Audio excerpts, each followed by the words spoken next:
ये हिमांशी यहीं रहती है क्या? जी हाँ, यहीं रहती है, मैं ही हूँ। अच्छा तुम हो? पक्का तुम वही हिमांशी हो ना जो वो कबाड़ा चुगती है? हाँ मैडम, कबाड़ी का काम तो मेरा ही है। क्या हुआ? अच्छा वो तुमको ना डीएम साहब ने बुलाया ऑफिस में, तो चलो मेरे साथ। डीएम साहब ने? का करके आगे कल मुझे का करके आगे कि पुलिस वाली घर तक आ गई। तुझे काम के लिए भेजती हो? कबाड़ी चुनने के लिए जाके पंगा करके आई है? ऐसा कौन सा कर्म करके आ गई जो पुलिस वाली घर तक आ गई? वो डीएम साहब बुला रहे हैं। अरे माँ, मैंने कुछ नहीं किया, मैं तो बस काम करती हूँ और समय होते घर लौट आती हूँ। मैंने किसी से कोई झगड़ा नहीं किया, किसी से कोई पंगा नहीं किया। आप है कि मुझ पे भरोसा भी करके राजी नहीं है। माँ थोड़ा तो भरोसा रखो ना, मैं कोई गलत काम नहीं करूंगी, मैं कोई भी ऐसा काम नहीं करूंगी जिससे आपका और पापा का सर शर्म से नीचा हो जाए। तो साहब ही बता सकते हैं कि हुआ क्या है। सीधी सादी लड़की इतना कांड करती है। अगर सीधी सादी रहती ना तो हम यहाँ नहीं बैठे होते, अपने घर में रहते, काम करते। आज के बाद से कुछ ऊंच नीच किया ना तुझे जान से मार दूंगी मैं।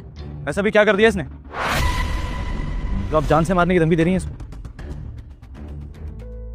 आप यहाँ?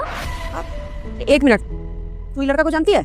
हाँ मैं जानती हूँ, वो ये मेरा। अच्छा, समझ गए, बहुत अच्छे से समझ गए। वो जो 10वीं कक्षा में स्कॉलरशिप का पैसा मिला था, वो सब इसी लौंडेबाजी के चक्कर में उड़ाया ना तूने।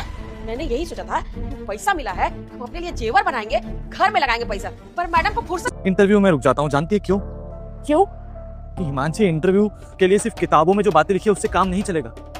लोगों से कैसे बात की जाती है, कैसे बैठा जाता है, कैसे उठा जाता है, वो सब बहुत ज्यादा मैटर करता है। मैं ठहरा यहाँ प्याज बेचने वाला इंसान, मुझे क्या पता कुर्सियों पे एसी के सामने कैसे बैठा जाता है टाई वाई लगा के। ये ले पैसे रख, शहर जा, अच्छे से अपना इंटरव्यू दियो और अफसर बन के ही लौटी हो, मुंह मीठा कराइयो हमारा।